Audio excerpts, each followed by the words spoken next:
Hello बच्चों, कैसे हो आप सभी। आशा करता हूँ बहुत ही अच्छे होंगे। आज 2-3 दिन बाद आपके सामने रूबरू हुआ हूँ और हम पढ़ रहे थे बायोलॉजी सभी परीक्षाओं को ध्यान में रखते हुए। और इस बायोलॉजी में हम पढ़ रहे हैं कोशिका, और कोशिका का आज हमारा चौथा वीडियो है। ठीक है, बीच में किसी कारणवश वीडियो नहीं आ पाया, इसके लिए हमें खेद है। और आज हम आपके बीच उपस्थित हुए हैं वीडियो लेकर। इस वीडियो में हम पढ़ेंगे कोशिका का सबसे महत्वपूर्ण भाग होता है प्रोटोप्लाज्म, जिसको बोलते हैं जीव द्रव्य। जीव द्रव्य एक्चुअली होता क्या है बच्चों, केंद्रक और आपका साइटोप्लाज्म, न्यूक्लियस और साइटोप्लाज्म से मिलकर बना होता है जीव द्रव्य। यानी कोशिका द्रव्य और केंद्रक के मिलने से बनता है जीव द्रव्य। अब जीव द्रव्य की हम बात करेंगे तो इसके देखेंगे कि भौतिक गुण क्या हैं और रासायनिक गुण क्या हैं। तो सबसे पहले देखेंगे कि जो हमारा जीव द्रव्य है ये आखिर में है क्या। तो देखिए बच्चों, सबसे पहले 1835 में एक वैज्ञानिक हुए,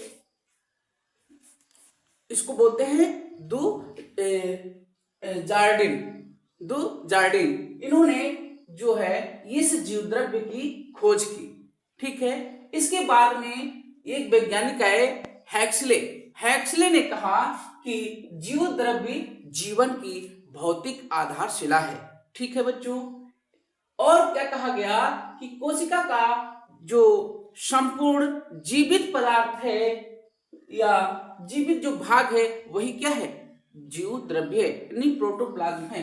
अब हम बात करेंगे कि इस जीव द्रव्य को अगर हम देखें तो आपको दो तरह का मिलेगा, एक तो इसका भौतिक रूप और दूसरा रासायनिक संरचना। अगर भौतिक गुण में हम देखें तो कैसा होता है ये जीव द्रव्य, कैसा होता है, एक तो होता है अर्ध पारदर्शक रंगहीन होता है, और एक क्या होता है अर्ध तरल भी होता है, और जो जेली के समान दिखाई देता है। ठीक है, अब इसमें देखेंगे अगर इसके रूपों की बात करें तो ये जालीदार होता है, और तंतु में होता है, दानेदार होता है, और वायु कोष्ठकी होता है। अब देखिए जालीदार कैसे होता है कि देखिए हमने एक संरचना इस तरह बना दिया, और जिस तरह से जाली होती है ऐसे ऐसे ऐसे ऐसे इस तरह के पूरी कोशिका में फैला होता है। और अगर इसकी करें तंतुमय की बात करें तो जैसे एक कोशिका है और इस कोशिका में ऐसे ऐसे धागे की तरह पूरी कोशिका में ये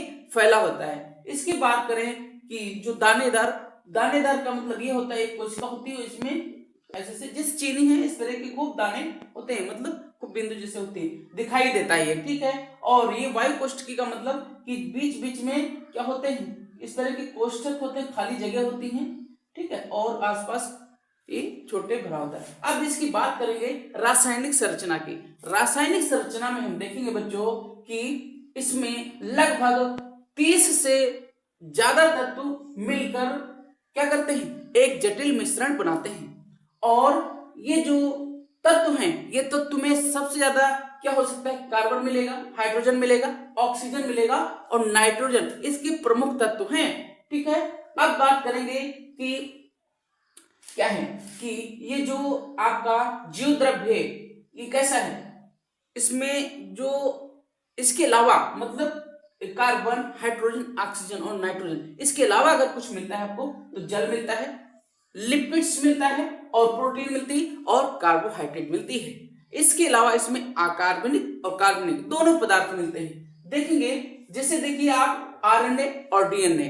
ठीक है, आरएनए डीएनए भी मिलता है, आप जानते हो केंद्रक में मिलता है। ठीक है, और इसके अलावा हम बात करेंगे कि इस जीव द्रव्य को दो भागों में बांटकर पढ़ेंगे। जैसा कि हमने शुरू में बताया था आपको, जीव द्रव्य कोशिका द्रव्य और केंद्रक से मिलकर बना होता है, और इसको इंग्लिश में प्रोटोप्लाज्म कहते हैं, और कोशिका द्रव्य को साइटोप्लाज्म कहते हैं, और केंद्रक को न्यूक्लियस कहते हैं। अब देखेंगे बच्चों कि इस जो जीव द्रव्य है इसके प्रकार कितने होते हैं। ये दो प्रकार का होता है, एक तो हमने बताया आपको कोशिका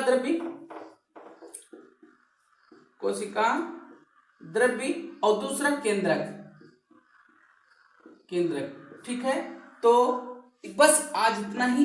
नेक्स्ट वीडियो में हम पढ़ेंगे कोशिका द्रव्य क्या है, ठीक, इसके बाद पढ़ेंगे केंद्रक, फिर आगे ऐसे कोशिका को पढ़ते जाएंगे।